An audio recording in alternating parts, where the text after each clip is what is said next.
देखो भैया, एक फौजी जवान का शव दरवाजे पर आया है। उस फौजी का एक बेटा कक्षा 4 में पढ़ने वाला छात्र है, जो फौजी का बेटा है। और दरवाजे पर उसके बाप फौजी का शव पड़ा है। परिवार के लोग रो रहे हैं और वो बच्चा अपने माँ से पूछ रहे, माँ कौन करानावा रोबत भइल दुई दिनवा हो, कौन करानावा रोबत भइल दुई दिनवा यार भइल दुई दिना।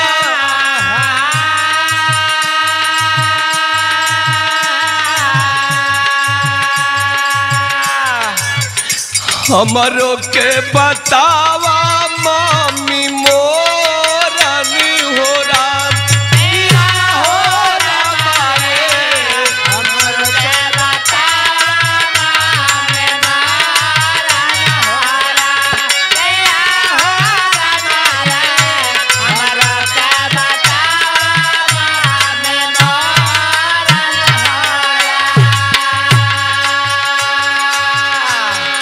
छोटा बच्चा है, माँ से पूछ रहे, माँ परसोइया पापा फोन के लिए रहना रे मम्मी, तो का तोरा से बतियोला रे मम्मी, काहे रोती रे मम्मी। कहले का पापा परसों तोहरा से फोनवा पर, तोहरा से फोनवा पर पूछे ला ला ला नवाज जोरानी ओरा।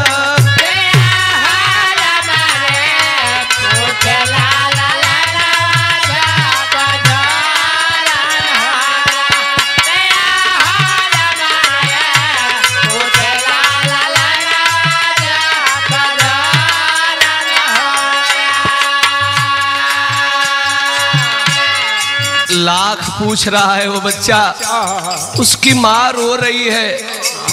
जब माँ नहीं बोलती है तो बच्चा क्या किया, मम्मी ना बोलल गइल दादी के पाजारा, अरे दादी के पाजारा।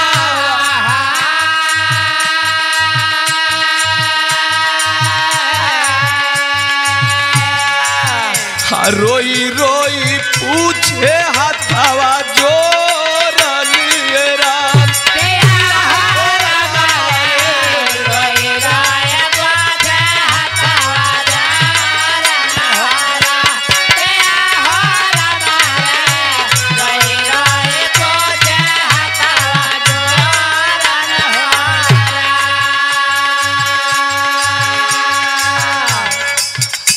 आजी देखली कि हमर नाती रोत बा, उठा लेली नाती के गोद में। ये बाबू गईली कहाँ, दादी उठावली लेके गईली तब दुआरा, अरे गईली तब दुआरा।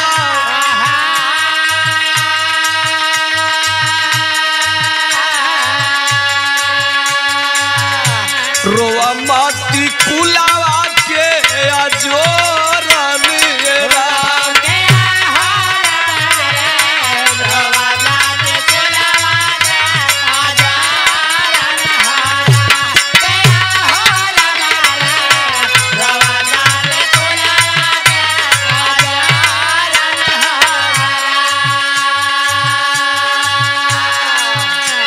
तिरंगे में लपेटी हुई उस फौजी का शव दरवाजे पर रखा गया है। छोटा बच्चा है, दादी बाबा के लगे जब लेके गईली ना, तब बाबा से वो लड़का एगो बात कहले बा, पापा के बोला तो दादा फोनवा लगा दे, दादा फोनवा लगा।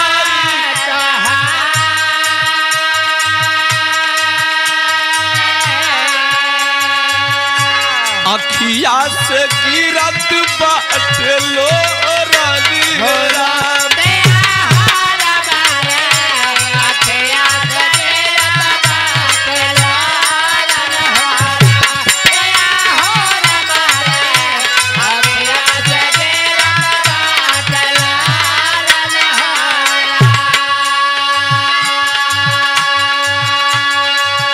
आखिरकार उस फौजी की दुल्हन रो रही है और कह रही है क्या? राम निवास राम केवल से नुरा धोवाई गईले, से नुरा धोवाई गईले।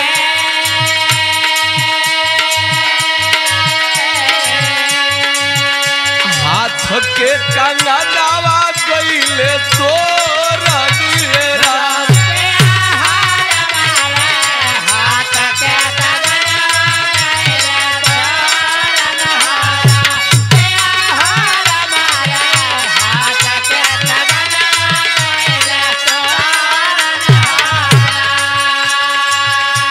पवन करानावा रोवत भइल दुई दिनावा यारे भइल दुई दिनावा। हमरो के बता द मम्मी मोरन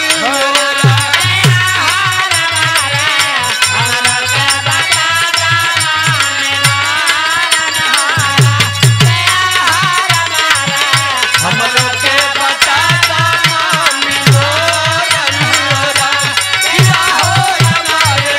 हमरो के बता द मम्मी मोरन।